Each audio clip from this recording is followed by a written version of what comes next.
Welcome everybody to the Martin Segal Theatre Center here at the Graduate Center CUNY, and our second day of our, so far, I have to say, truly spectacular and inspiring festival of plays from around the world. I think everybody says it's the most exciting. This is truly the lineup of this festival is unique in every reading so far. And I'm sure this one also has presented a very unique voice, and they are done by masters in the field of theaters, of the writers. It's not a festival of emerging or young writers, things that still have to be developed. These are the very best of their craft from around the world. And so we are thrilled to have them here. My name is Frank Hentschker. I'm the executive director and co-director of programs here at the Segal Theatre Center. And we bridge academia and professional theater, international and American theater, and it's our 9th years with Penbold Voices, but the first time we have 9 plays in 3 days. We looked at 9 different UN regions, so each play is representing a part of the world, and this is representing Eastern Europe. And we have with us truly one of the great writers and minds, novelists, but also playwrights of Europe. This is Dorota Masłowska, who is just trying to take her seat. And she is truly one of the most influential writers of her generation in Europe. She wrote the book Snow White and Russian Red, which made her famous overnight, and I think it's truly worth reading if you want to know what is contemporary European literature and what's on people's mind. This is a great way to get into it. We had her with us, I think, the first time she came ever to the US, also with a play, and was here at the Segal Center. We commissioned the translation of the first play she wrote, which also was very successful. But tonight we have, or to this afternoon, no matter how hard we tried, or we exist on the best terms we can, and this also was, I think, first presented in Warsaw, TS Warsaw. It was put together, and it's also a significant contribution to theater in Poland, but also in Europe, and it's very, very highly regarded. So she flew in from Poland to be with us, also for the discussion afterwards here. And Paul Bargetto is also came from Poland to direct this play. They are both friends. Paul has also been very often here at the Segal Center before. And I would like to thank the partnership of Adam Mickiewicz Institute, Culture.pl, who made this happen. We also have Jerzy Ono, who is the director of the Polish Cultural Institute, with whom we collaborate frequently. His wife is here, and the literary manager, the literary department and cultural department was in here. So thank you for coming here. And if you have your cell phone, please do take it out now and make sure it is on silent. The Penbold Voices Festival was created by Salman Rushdie and Paul Auster. It was done under the Bush years, where they felt that America did not hear enough voices from around the world.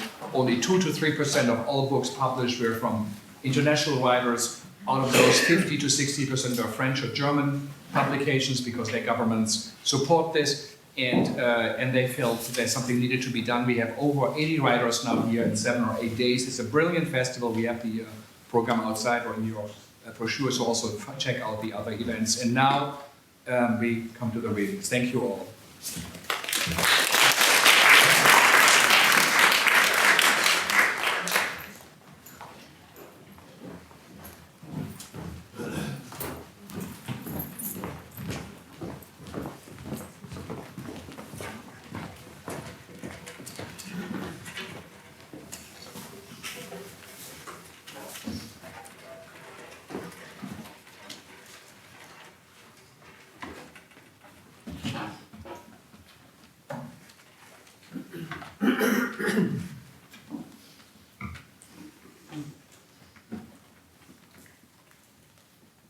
No matter how hard we try, or we exist on the best terms we can, by Dorota Masłowska, translated by Artur, Zapałowski.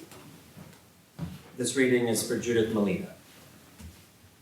Characters: Little Metal Girl, Helena, gloomy old biddy in a wheelchair, Hosanna, man, actor, TV host, Edita, Monica. Act 1, Scene 1. An old multi-story human tenement in Warsaw. A one-room apartment. Two doors. One looks onto a courtyard with recycling bins. The other barely muffles constant toilet noises, burbling water, and gurgling pipes.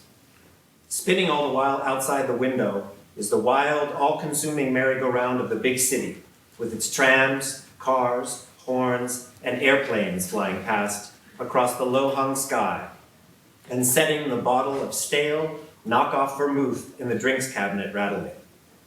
The elaborate pyramids of chipped and leftover encrusted pots and pans on the kitchen counter shaking, jittering the image on the ever-flickering TV, and short-circuiting the crackling overhead bulb. The interior looks as if it were built on a fault line, or were in the process of being bulldozed. Little metal girl, in a sailor suit and a rampant bow in her sparse metallic hair, and her wheelchair-bound grandma, gloomy old Biddy, with the tangled wiring of her braids or cobwebs dragging across the carpeting behind her, are inside it, like passengers on a sinking ship, teetering between panic and boredom, mindless activity and mindless torpor, claustrophobia and fear of open spaces. As is typical when dealing with people doomed to one another's company, it is hard to tell whether they are chasing or fleeing one another, or, weary of both, remaining stock still. Between their alternating fits of inertia and hyperactivity, the girl's mother, Helena, performs her daily chores with the placidity of a mechanized beast of burden, and is currently taking out the trash. I still remember the day the war broke out. The what broke out? The war! Back then, I was a fair young lass, my face like the spring, heart a flutter in my youthful breast, like a quail caught in a pail. I could still walk on my own 2 feet back then. God, how I used to walk. You and your how I used to walk. Of course I used to walk. I remember how. You must be all walked out with all that walking so much, Gran. Now you can finally not go somewhere. Geez, if I were with you, I'd love to not go somewhere. Like my English class for one. Back and forth, back and forth. My, how we used to walk to places before the war. To the cinema for waffles and cupcakes. Down the river, across the sand, over the ground, down to the river, on the grass, on velvety violets. Down to the river on hot summer days, when it's thick, clear current, etched by sunbeams like a crystal decanter. What river are you talking about? What river? The Vistula, of course. That shit stream, jeez. What shit stream? The Vistula right here. Clogs on your feet, a slice of bread in your hand, and off you go to bathe. Bask and daydream. Dream the sweetest, holiest dreams of youth, pure as the tears down your cheek. What's bread? Huh? No, I'm just kidding. I love swimming in the Vistula too. It's a timeless thrill. Whenever I climb out onto the bank, spluttering gasoline with gusto, I get fistula and typhoid and cadmium poisoning, and I'm dead. And I get a sick note, so I don't have to go to school. Oh, we used to catch minnows, small and sprightly. How they'd flap about, the little rascals, smudging our hands with their oily silver scales. You don't say, Gran. We catch Johnnies too sometimes. Use condoms, that is. How they squirm and struggle to be free. It cracks the guys up, but I see red when I realize how many wily, opportunistic potential Polacks wriggle out of existence every day. Oh, they all said that Hitler. Father said that Hitler fell there. And how they squirm, as if they thought the Vistula veered straight off to America, somewhere in mid-Poland, so that they could be born over there with $150 bill in one hand and a $350 bill in the other, while we'd be left to toil alone in the potato field. Born They'll be born all right with a broom and a dustpan and a gnawed Christmas turkey drumstick from the garbage. Or rather, they won't be born because of us plopping them in the you-know-what. Nobody believed in Hitler back then. We were young, hearts thrashing about in our breasts, thrashing about like a condom in a pail. What pail? Enter Helena, with a freshly emptied dustbin dangling dejectedly at her side, carefully wiping her slippers in the threshold. Pleased with herself, she carefully wipes her slippers on the doormat and hangs the key on a hook. She could also be bringing coal or preserves from the cellar, or a child's sled, so useful for hauling laundry from the mangle in winter. But most importantly, under her arm, she has a freshly unearthed treasure, a woman's magazine, scavenged from the recycling container and read halfway to shreds. What's that about a pail? Mind your language. You're in such a huff, Mom. It's as if I'd been conceived by means of you straddling a filthy seat on the Interno City train. Helena bustles around in her kingdom, a kitchenette crammed to the ceiling with a veritable festival of charred, grungy pots and pans, recipes torn out of calendars, Tesco leaflets, carefully preserved flyers from language schools, canned food labels, and piles of carefully washed, used yogurt pots. Behind her, drooling hungrily and peeking over her shoulder, little metal girl tries to get her hands on the sugar bowl. Helena slaps her dirty mitts away. Had your lunch? Lunch? What's your lunch? Dried chops with vinegar. Dried chops, my favorite. What's that stink? Don't bother about that. I'll warm it up for myself. And then the Germans entered Warsaw. Me in just my summer frock. Nothing but my handbag. My handbag with only... Germans? Germans, I heard something about some kind of Germans. Oh yeah, they're the ones who yodel. Me with just my handbag. Wearing only the frock with the roses. Wilted, I bet. Dried, that is. I was walking home from the Vistula because it was quite a hot day. My eyes still blue from gazing into the sleepy, cool, soapy, limpid, Filthy, warm, greenish, foamy, virulent currents of that shit stream. when suddenly... And suddenly... BANG! Huh? Smoke, fire, flames. Did you see that, Gran? Did I see what? It's burning. What's burning? The bicycle, the bicycle. What bicycle? I don't know, the burning bicycle smell was deafening. I know that particular stench anywhere. No, I didn't see it. But I did.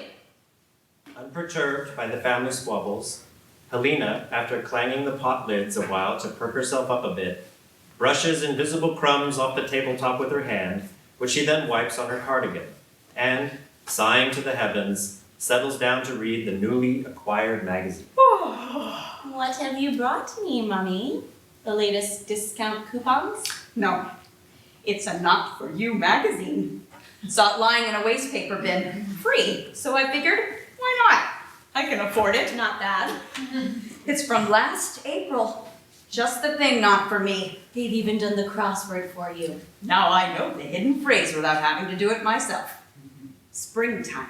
Tete-a-tete. Show me, Mummy. Springtime tete-a-tete. Hang on. Springtime snogging by the shit stream?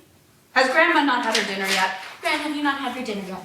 What was for dinner? Lexo, all sorts of gunk with paprika and Hungarian space jizz. See also soup of the week, soup of the month, waste not what, World War II famine. Oh, that. No, I haven't. Gran hasn't eaten. Why's that? The hell should I know? The hell should... I know, I bet she's slimming. I'm slimming too. Has Grandma not been out anywhere today? Me, I didn't take Gran out anywhere. Good.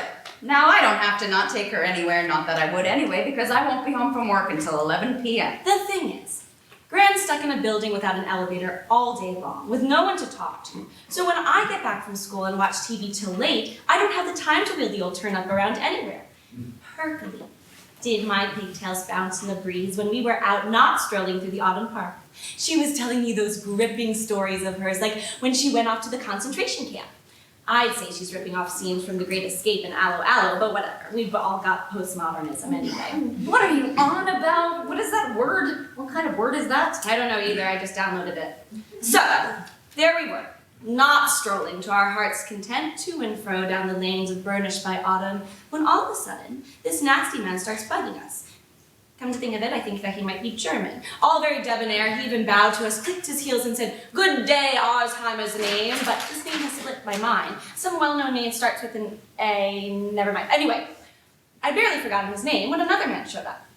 He also knocked, very debonair, with a wig on and said, "I'm the renowned German philosopher." You know, what's his name? The one who wrote the critique on the Pure of Reason. Remember, I can't, but yes, I can't. That's him. How the pair of them started rambling on and muddling things, I felt my continued absence and Grand's lack of room was besides the point and awkward to me. So not wanting to disturb them, I went to my own lack of a room and sat here watching TV with you until it got dark. Helena settles into the position of someone reading the paper and watching TV at the same time, a task hindered by the old biddy idling all over the place in her wheelchair. Your old man's a glassmaker, your mama's a pain. You keep thinking you're transparent, Mom. Why don't you have some of that gunk with paprika? Who did I not make it but kept pouring it from pot to pot all week for? Bet she's on a diet. She doesn't want to be slim anymore, just transparent. Why, how we used to walk places before the war. Did we ever run to the cinema for waffles and cupcakes down to the river? Well, if you keep eating those waffles, eggnogs and such, then good luck. You'll never lose any weight that way. Across the sand, over the ground, down to the river. A slice of bread in your hand and off we'd go. You need to kiss the bread goodbye, especially white bread. It makes you fat. And you need to get around more. If you keep sitting in that wheelchair of yours, you'll never get any slimmer. You need to get about more, or push yourself around more at least. Quiet, I hear a knocking. Knock, knock. Who's there? I'll open it and see. No, I thought it was World War II coming. What are you on about this time? I swear, well, never mind. Must have been some model airplanes flying past. Scene 2. The apartment and everything are as before. The biddy is in a stupor, the girl is bored and playing with a chicken push toy. Eventually concluding the activity to be futile, she starts using the toy to push her granny around the apartment. Helena, half peeved by the pushing and shoving and half inured to it, sinks back into her magazine while catching, with acrobatic dexterity, various objects falling off the shelves and cabinets. People might be wandering around the courtyard throwing refuse into the relevant containers. Lurking among them might be the morbidly obese Bozena, who, commando-like, is keeping out of their line of sight behind containers incapable of concealing her offensively huge bulk. Gloomy Biddy manages to break free of the hijinks and hurriedly lock herself in the toilet amidst the soothing burbling of the pipes. The primroses are in flower, and spring is well upon us, stirring us with its balmy breeze. You're more inclined not to go on invigorating walks. It's time not to break out that bicycle you don't own. Sunny afternoons are just made for physical activity and seeing friends whom you don't see because you have none, as well as for throwing picnics and getting thrown out of restaurants, if you know what I mean. It's high time you spring cleaned your wardrobe, so it's not back on the hanger with those grays, browns, bulky tights, thick sweaters, coats, and jackets. Dare not to wear those breezy dresses you don't own and the fine tights you don't own either. Most likely you don't have any lighter jackets, but the one you do have certainly won't fit your fat frame. Not to worry, we have last year's tips to keep you from landing squarely on the sidelines with your finger on the sphincter of springtime trends. Shake the moths out a little. Spray a little deodorizer.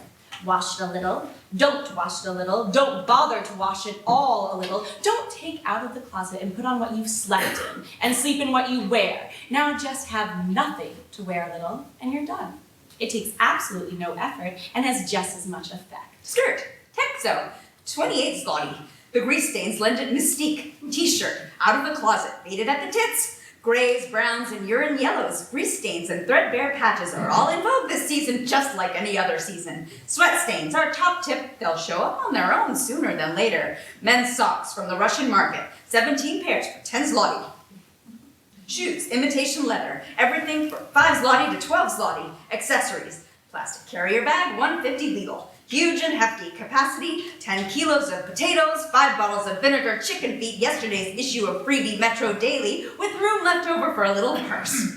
Zinc washable. Last spring's treatments for complexions made gray by the winter, ruined by cigarettes, a bad diet, and coronary heart disease. Wash your face with soap and apply Nivea cream or plain old margarine. Scouring it with a towel will also work wonders. Our tip: if you want your Nivea cream to last longer, don't use it. Don't wash one side of your head with your regular shampoo or the other side either, for that matter. Our top tip: the more you don't do this, the more apparent your hair loss will be. And that disturbing shoe cabinet and sweating lard aroma will linger longer in your locks. Last April is finally the time for springtime sun not to glint in your dull and lifeless strands.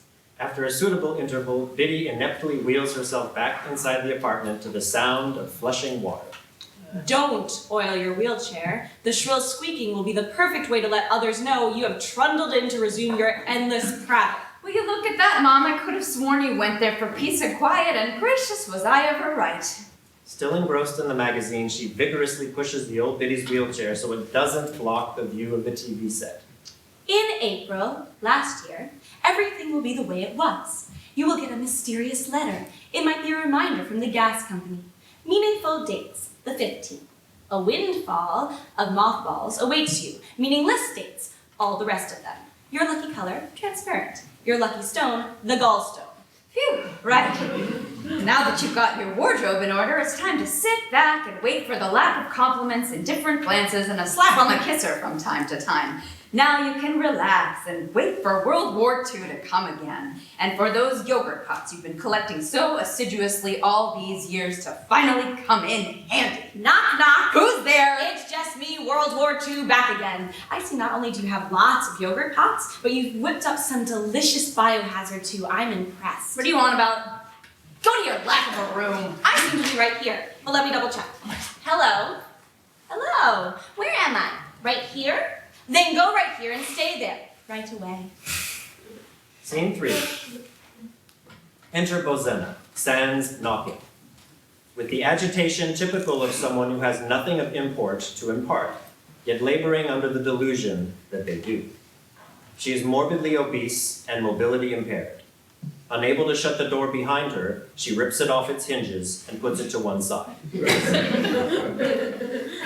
Puffing, grunting, and holding her aching back, she hurriedly staggers towards the armchair, onto which she immediately plops, as if unable to stand on her own 2 feet.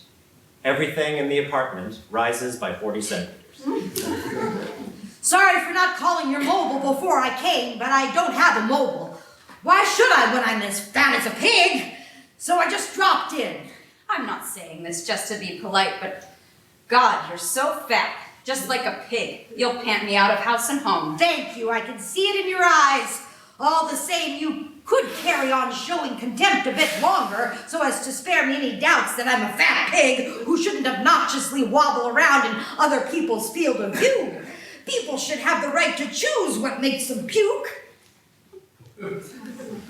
Taking advantage of Helena's preoccupation with lighting the stove, little metal girl, bustling about the place in search of something to break or rip up, intercepts the magazine and starts reading it, innocent as you please. Star sign. Fat pig. Last April, Fat Pigians can expect many wonderful surprises. Bedronko will launch a new affordable luncheon meat, ye old poultry loin. Ingredients: water, 97%, pork rinds, dishwashing liquid, window cleaner, gelatin, spices, as well as a new brand of out-of-date cream. A few days off. Ingredients: water, gelatin, white coloring, thickener, thinner, decalcifier, detoxifier, live salmonella cultures. Wash down what others won't eat with what they won't drink. It's time you accepted who you are and reinvented yourself. So try and get out for a lot of walks. Go on walks because, like all fat pigians, you are a fat pig. But don't go out for walks. Especially in other people's field of view, they have the right to puke for better reasons than that. Oh, what a lovely mag! Not for you! That's right, not for us. It's very nice. I bought it in the waste paper bin today. It was a bargain, for free. And the crossword was solved to boot. Such a lovely surprise, as if I had the time to do crosswords. Now that I'm performing the duties of a filth removal specialist in personal private premises, like I always have, I simply have no time for that sort of thing. The work's by no means demanding, but it's tiring and unsatisfying. I can relate to that because as a specialist in charge of shifting pallets in the tried and tested manual fashion in the retail sector, I have to get up before I go to bed, and I come home from work much later than I get up for it the next day. But in the future I'll be up for promotion to manager in charge of electronically determining the real weight of goods in the fruit and vegetable section, so I figure, why not give it a shot? Sure, you've got what it takes. Language skills, foreign, job experience, street corner advertising material dispatcher, national scent ambassador via direct frottage in buses and trams for old bag fragrance with its dominant note of sweat, subtly complemented by hints of musk, mothballs, and old soup. I keep thinking about the holiday I won't be having. I've been reading up on it, and I finally decided, no way. We're not going on holiday again this year. You don't say. That's right. We're not going again this year. So where is it you're not going to? Nowhere. Naturally, what else? We're not going to the seaside this year. God, it's just so unaffordable. We haven't got the money. Besides, I'm fat as a pig and shouldn't obnoxiously wobble around in other people's field of view. Yeah, sure thing, you bet. On our way, we'll not stop off in Cobilha, where we've got a cousin, and we'll be going nowhere straight from there. I guess I'll see you there then. Call my lack of a mobile. You've got the number. Nowhere. Good old nowhere. All the memories it brings back, but it's getting crowded there lately. I mean, my brother-in-law, sister-in-law, brother, uncle, cousin, and sister are all there already. How dark and cozy it is in here. Your old man's a glassmaker, your mama's a pain. Mom, if you think you've turned transparent, better think again. And you, go to your lack of a room. That's where I seem to be right now, but let me double check. Hello? Where am I? Ah, here I am, just where I thought I was. Little metal girl once again intercepts the magazine without anyone noticing. Unlike the apartments designed nowadays, in which family members fruitlessly call to one another for hours down spacious corridors, halls, and separate bedrooms, trying to figure out their own whereabouts, not to mention those of their nearest and dearest, these claustrophobic, cramped quarters give an impression of smallness. And it's here the whole extended family eat, sleep, excrete, can't sleep, toss and turn, vomit and get the shits, don't live and die, all without ever having to look for one another, but nevertheless still find themselves there. This effect can be achieved by the simple architectural trick. The apartment has been cleverly partitioned, so the little metal girl's lack of a room, the gloomy cripple's lack of peace and quiet, the anxieties of Helena, 51, all fit in the same room, where all day long they make no room for one another. It's hard to believe they've also managed to fit in a whole, authentic 1970s fiberboard furniture set. Over the years, its surfaces have been finely buffed, scratched, and utterly covered with children's scribbles. Moreover, a blend of foodstuffs, hard drinks, and bodily fluids have veneered this King Metzko's set with a remarkable grime-like palimpsest. The edges of the wallpaper have been slightly moistened and torn, while the mildew on the wall, covered by the wall hanging, isn't there at all. An old hovel box, the tastefully framed lid of a Solidarity tin, a plastic ribbon pinned to the potted aspidistra, the odd vegetable peelings and chicken bones strewn here and there, great fluffy dust balls, a year's worth of freebie Metro Daily, a casually placed tube of periodontal paste, yogurt pots. It's not that the local brats have knocked the trash over, it's just that She won't give me a moment's peace. but I am in my lack of a room. Scene 4.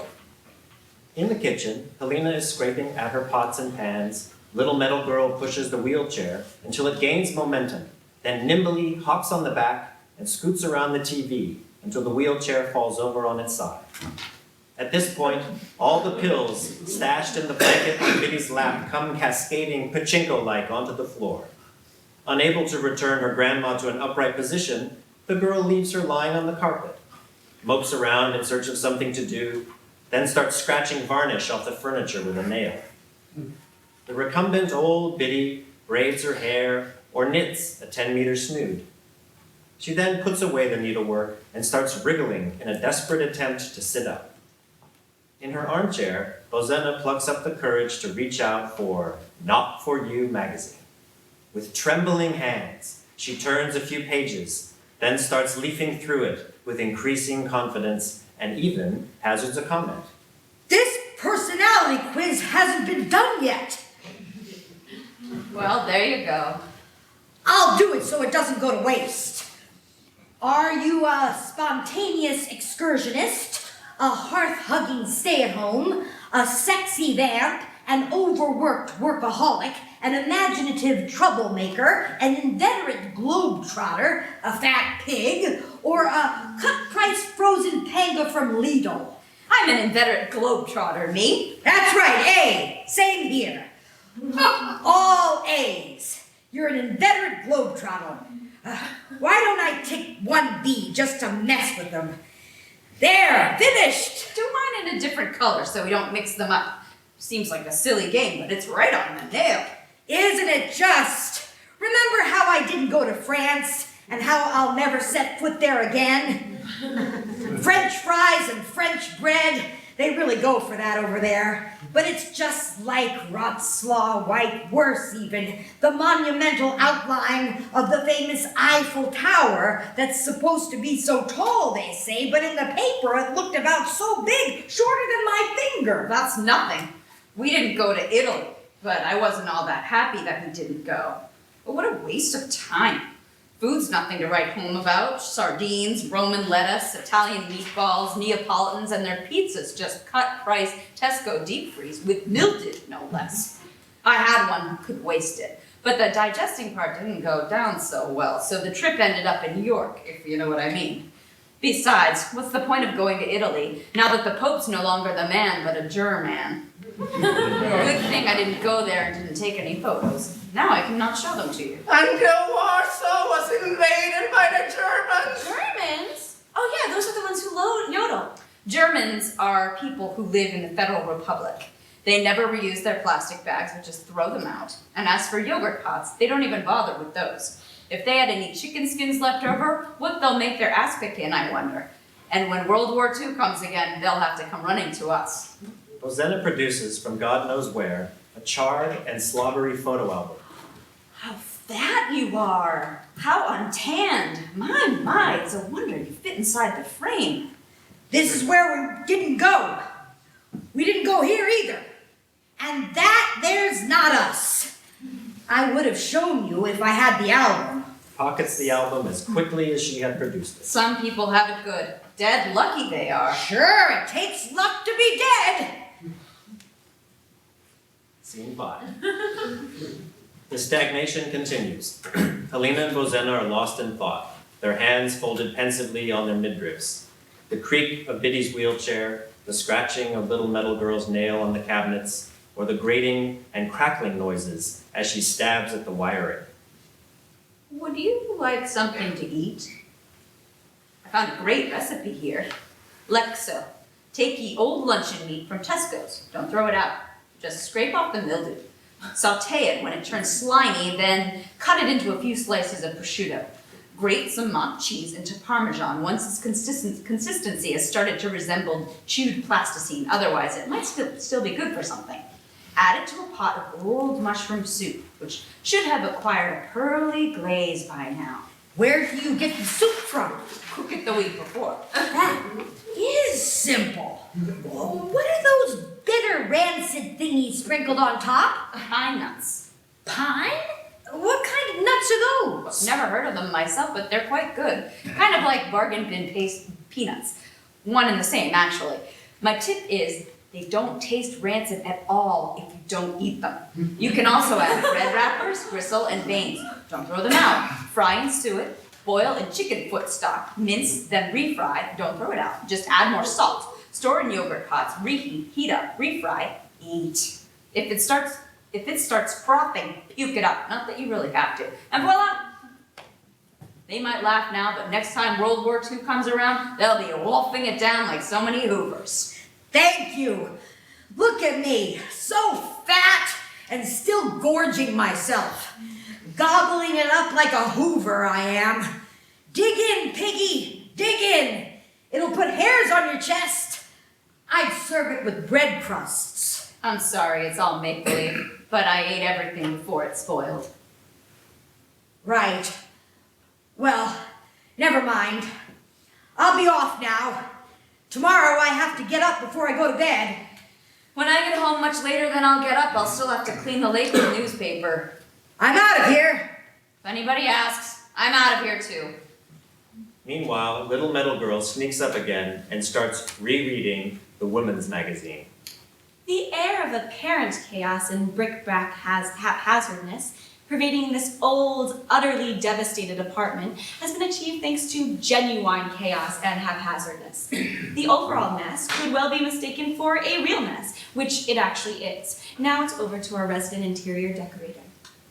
This miserable dump is actually a beautiful pre-war apartment, but despite the ongoing failure to renovate the premises since the war ended or thereabouts, it still lacks the tidiness, dryness, and spaciousness now fashionable of late. There are two possible ways out of this annoying nightmare.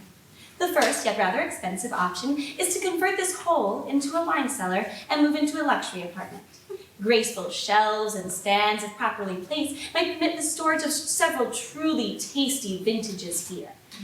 Or more affordably, the family members all kill one another to return in a more fitting incarnations or simply never be born and don't get to live at all, which is a far better for all concerned, especially those for the others that are concerned. As for the building, it would be best if it were bombed, preferably during the war, as bombings might prove hard to do later on. The rebel giving way to a fairly elegant high-rise building in which normal people could buy apartments, furnish them with Ricca sofa beds from IKEA, stack of tables from IKEA, roasted vases, ham of flowers, the Leica water, Greta ambient air, and their own selves. And while paying off their mortgage, for the next 40 years they could drop by for a snooze after work, wash their butts, and go back again. Act 2, Scene 1. The same interior with the same 2 doors and window, outside of which the city leers ravenously. The same gurgling in the pipes and sounds of soccer coverage and sexual intercourse heard through the walls, with the same environmentally friendly garbage cans outside. A man comes into the apartment. Elegant, scrubbed, and stylish, he looks around and scowls at the moldy plaster, the peeling wallpaper, and the scuffed wheelchair marks on the carpet. Neat Swedish workmen from IKEA come in behind him, carrying cardboard boxes, which they put down in the places the man indicates with his foot.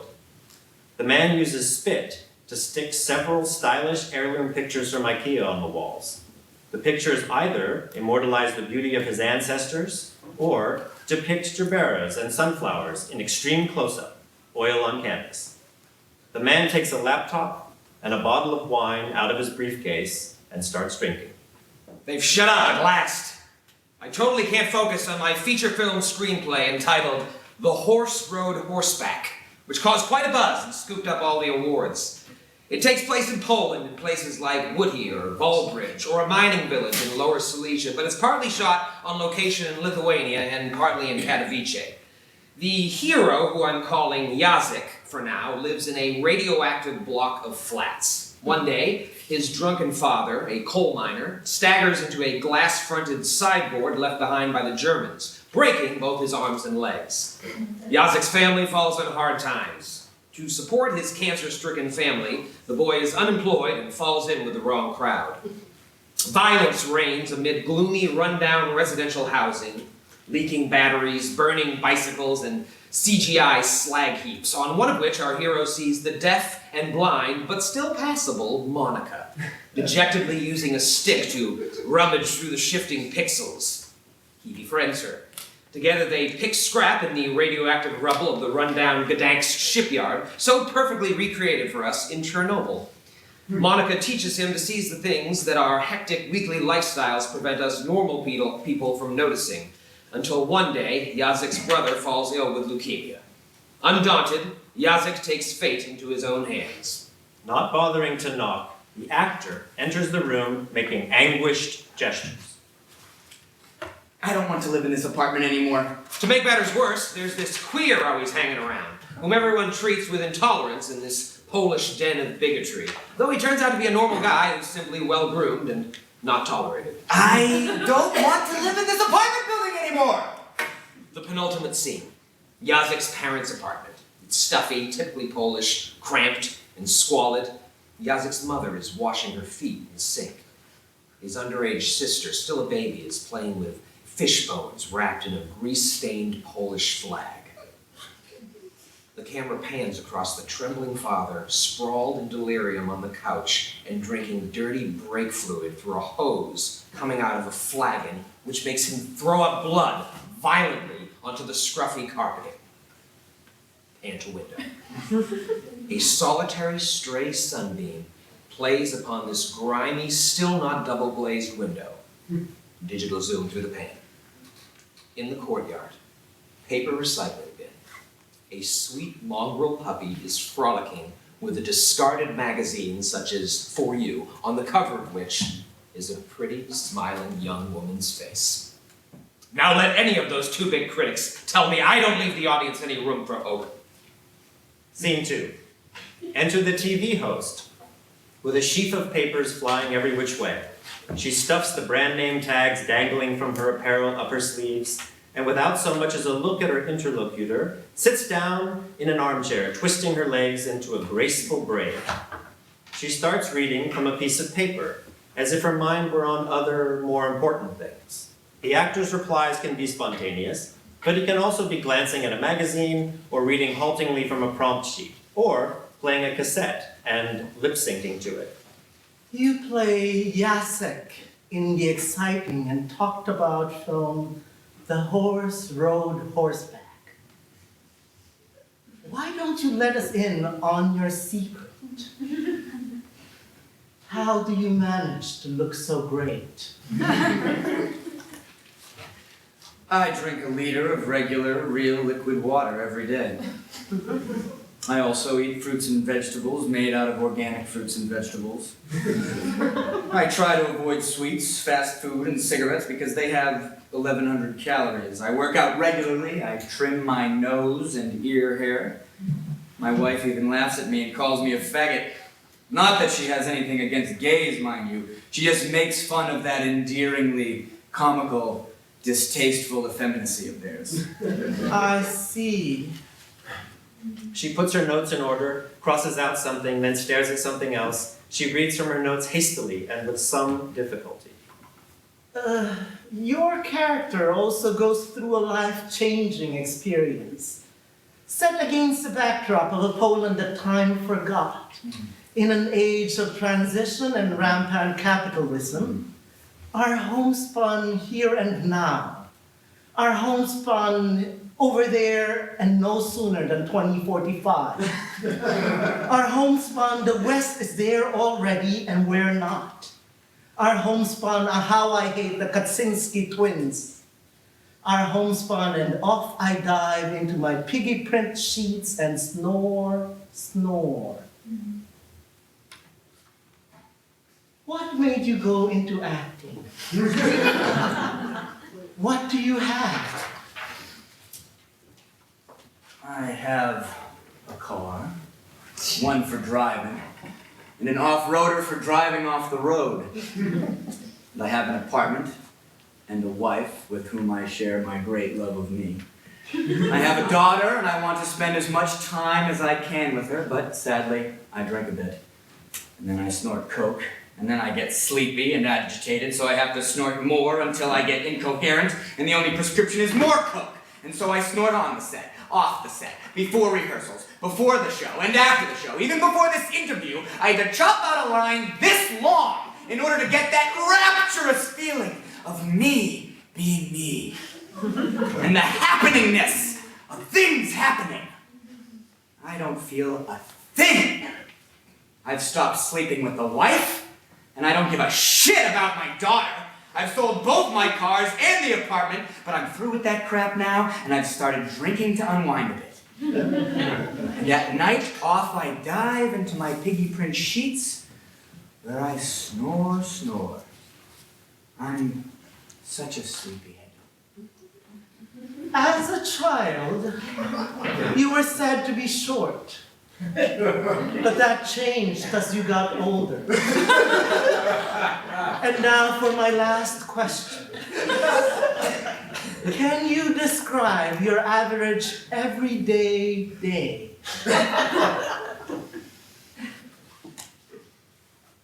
It was a very demanding part. Very demanding. A lot of scenes were actually shot in Poland. We stayed in the local hotels. We didn't even have shampoo, soap, or separate foot towels. That's why I'm in need of peaceful, total silence, rest, meditation, and a new off-roader. I also want to go to Peru and drive a four-wheel drive through the cradle of our civilization. Then another week on vodka, a week of coke, a couple of days detox, psychotherapy, and 3 days as a tampon in a Hellinger constellation. I also mean to get around to reading all the titles and the last name of the author of books by that famous Hulibeck. And then off I dive into my piggy print sheets where you know what? I am such a sleepyhead. I also enjoy fine wine. I like drinking it and pissing it out. Of an evening, I like chilling to this smooth jazz compilation that came free with Knorr soup. Saying this, the actor opens a door in the wall unit, revealing a cabinet resplendent with bottles of wine, which he proceeds to take out and place on the table. I'm not familiar with it. Oh, it's a very well-known soup. Wine. Wine. Wine is like a prayer. You have no idea what an arduous, complex, intricate, all but mantra-like process goes into its making. Each and every bottle in my cellar has a vivid tale to tell, like a symphony of elaborate processes, procedures and formulae, and people's hard work, patience, knowledge of the rules, and time. Just picture this if you have the imagination for it. The two of them abandon their armchairs and assume positions traditionally associated with weather persons. China. Little Feng Shui stands by the production line making grapes. His serial number in this huge European fruit factory is 1,760,182, which numerologically adds up to a 6, and that means he sticks pips into the pulp and wraps it in skins 32 hours a day, in peril of his life, for which he has no break and no hope. He doesn't loaf around. There are 15 million other 4-year-olds just like him waiting to take his place. He works quickly and gives it his all, not wanting the foreman to notice his exhaustion, otherwise he might get transferred to a less inspiring job, such as assembling blackberries or attaching stems to blueberries. At night, he goes back to his shed made of twigs, eats Korean-flavored Chinese pot noodles, and dives into his pile of discount Chinese bras and panties and snore. Meanwhile, an old Indian woman named Dali is scurrying about, wearing those incense-reeking blotchy rags she got practically free down at the Oriental shop. For breakfast today, she'll make do with a little curry powder. She hurriedly lowers the branch to bar the door of her car tire hovel and rushes to sift grains of sand. Only the roundest and most symmetrical ones can be made into bottles. Now it's time for the Polish economic migrants. Jan from Tusz, with a PhD in social sciences, is shaping soil into lumps and painting them black. Back in Poland, he was a jack of all trades. Maria, a downsized weaver from Łódź, is devoutly helping him out. Into the lumps, she weaves imitation earthworms, artificial beetle grubs, and roots painstakingly braided around real roots. Now it's time to go to her second job. After hours, she cuts out serrations and paints tiny veins onto leaves. No wonder. She always was artistically gifted and has a graphic arts degree from the academy. She looks after every penny, and the hard-earned money will allow her to buy a ticket back to Poland, plus the airport taxes.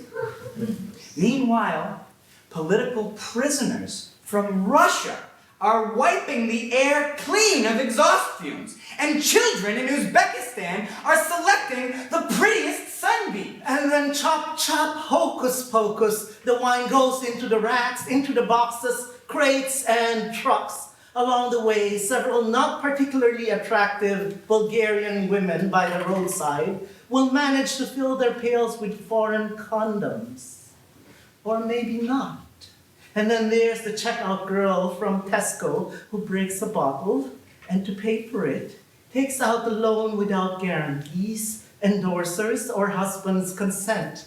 Unable to repay it, she hangs herself on her handbag strap. Her desperate deed makes the photo features section in many a tabloid. Exactly how the quick-witted photographer managed to capture the suicide as it happened will remain forever unremarked by the horror-struck readers, but will strengthen their reluctance to leave their houses after 4:30 p.m. Helena and Bozena appear out of nowhere, coming back from either the basement or the toilet, or somewhere else altogether, and quickly take their erstwhile places. Bozena in the armchair with her hands folded on her gut, and Helena by the cooking range with the tabloid spread out in front of her. She hanged herself on her handbag strap. Before that, they killed and raped her, rolled her up in a carpet and braided its fringes. They were ruthless. You don't say. Look at the pictures. They cut off her head and used it to play ball with her legs. Me? I never go out after 4:30 p.m. anymore because it's dangerous. And besides, I don't leave work until 11 p.m. Me neither. I don't go out after 4:30 p.m. or any other time because I'm fat as a pig. And I shouldn't wobble around in other people's field of view. It's their field of view and they have every right to puke for better reasons than that. Helena and Bozena quickly walk off, or leave the stage in some less obvious way. The actor and the TV host sit back down in the armchairs. The changeover is very fast. The actor sits down at the table and starts handling the bottles and stroking their labels with undisguised pleasure. He wipes the glasses, inspects them under the light, and pours the wine. So you see, this ridiculously expensive wine is truly worth the price. And today in the Vistula, your urine will really blow away other people's urines. Have a sip. Well, Tasting, sniffing, smacking her lips, swirling the liquid in its glass. Well, nice glass. exactly. That's because I drank it all. And this is my cork collection. I drank this one. I drank this one. I drank this. I drank it. This one I didn't drink. My wife necked it out of sheer delight when she realized whose wife she was. Well then, you can be sure that when World War II comes back, your corks will really blow away the flames in the fire. Little metal girl appears in the doorway, gracefully swinging her pigtails. Knock, knock. Who's there? It's me again, World War II. I brought some flames along. Nobody here but us flames. Wow, did you really drink all this? What splendid corks. May we take a lick at them? Not at all. Go ahead. Frankly, I do it myself sometimes. Society has many problems. Your character comes from a dysfunctional family. His father drinks. Thanks for the interview. Best of luck. Goodbye. Scene 3. Edita is pacing the apartment, unable to find a place for herself. Well-dressed, with a handbag and a face puffed up with tears, she is chain-smoking slim cigarettes and holding a dismal pair of soggy and flaccid lace panties. Helena takes out the garbage, while Bozena crouches commando-like behind the garbage can. Oh my God, how I cried watching that film. I was so moved. You could wring the discharge from my panties. I guess I'll have to throw them out and buy a new pair. These are out of fashion anyway. It was all so moving, so cruel. I kept moaning about my problems and complexes and that my titties are as small as socks, but now I see that with the grace of God, other people have it worse. And life is just so real.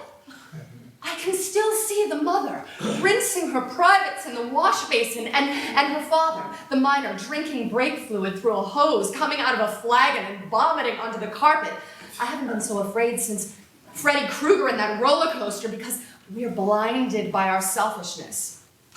After all, I mean, we could have been born as somebody else, not us. It wasn't bound to be that way. A word of advice to the characters in the film. If your husband or boyfriend drinks brake fluid, I'd wholeheartedly recommend rubolium fluoride. Vomit and blood mops up easier, and it stinks less, while people with cataracts, and especially the blind, might even take it for a parquet floor. But I won't say that, because I'm as fat as a pig, and I won't go imposing my point of view on people. I didn't like that film at all. Nothing but cursing and cigarette smoking. I like films about pretty ladies, them dancing, them singing, them not living and not shitting. A film about horses. Horses? What do I care about horses? Incidentally, that's just my subjective opinion because I haven't seen the film. Oh my God, I was so afraid today when I saw the checkout girl at Tesco. Oh my God, I was so scared to think that someone could let herself go so much. Oh my God, it scared me. All she needed was a few minor tweaks, a good hairdresser, a touch of makeup, at least 5 hours sleep instead of 2, and she'd look like a normal person. Oh my God, I was so scared that might not be enough, and she'd still need a hair graft, a face transplant, possibly a whole new body and a personality, a new set of ancestors going back 4 generations, plus a brand new wardrobe, and she should also change her date, and above all, her country of birth, and she might be able to look like a normal person. I haven't been so afraid since Freddy Krueger and the roller coaster. I haven't been that so afraid since Critters. Life is just so real. Injustice is just so unjust. The disadvantaged are completely disadvantaged, and social sensitives are so sensitive. Today, I swore that as soon as I found a river from which I could save people from drowning or a fire from which I could save people from burning, though that might not be as easy because disasters are hard to find in peacetime when all the wars are in other countries and that limits your options for performing out and out good deeds. So at least I'll buy a kilo of nice sweets, and I won't take them to an orphanage. I'll just eat them in the car myself to calm my nerves, munch, munch, munch. Why don't I just take all the handouts by the underpass and wait until I'm round the corner before I throw them out, or else instead of hanging around the underpasses after 4:30 p.m. because it's dangerous, I'll sort out the junk in my handbag. Plastic with plastic, paper with paper, lipstick with lipstick. Edita fussily takes stock of the contents of her handbag. She leaves the room and meticulously segregates all unnecessary items and throws them in the appropriate containers. Rosanna makes to grab the magazine, but Helena is nimbler and more assertive. Could you believe this mess? It's last April's For You magazine with the crossword puzzle done. Into the waste bin with you. What a mess. Everything's laying around, the environment's dying, and whenever I look for anything, all I end up with is dirty fingernails. Oh, it's last April's Not For You magazine. Lovely. It's cheap, for free. I can afford it. Helena leaps through the magazine. Little Metal Girl rides up on a squeaky kid's bicycle and ventures a glance at the glossy pages. Not bad at all. It's from last April. Just the thing not for me. They've even done the crossword for you. So I know the hidden phrase without having to do it myself. Springtime tete-a-tete. Show me, Mummy. Springtime tete-a-tete. Hang on. Springtime snogging by the shit stream? Scene 4. All the characters are in the apartment. The man is sitting at his table, now strewn with wine bottles, smoked cigarettes, and half-snorted lines of dope. His heirloom paintings of ancestral jabberas have long since come unstuck and fallen off the walls. Helena, Bojena, gloomy old Biddy, and Little Metal Girl are sitting in their natural positions and avidly following the action on TV. Cut! Now obviously that wasn't the end, but just the beginning. A brief overview of the outtakes that didn't make it into the final cut of the film as a goodwill gesture towards the 4 million punters who didn't come to see the film, because they wouldn't fork out 20 zloty for a ticket, not to mention the buy 8, get 2 free nachos, M&Ms, sugar-frosted nuts, Coke, and 7 beers just to get a glimpse of Dumpsville and listen to fake barfing in Dolby Surround, as if they didn't get the real thing in Dolby Surround every day. So I had to agree to some minor concessions. A man's gonna make a living somehow. I've got a mortgage to pay off too. Monica is tired of being blind and deaf. No wonder you'd have to be blind to want to be deaf. She might not be blind or deaf, but she's too fat. She ought to lose weight. She ought to lose weight and change her outfit. Dressed like that, I wouldn't even go and buy vinegar from Bidrunka. Monica decides to break with her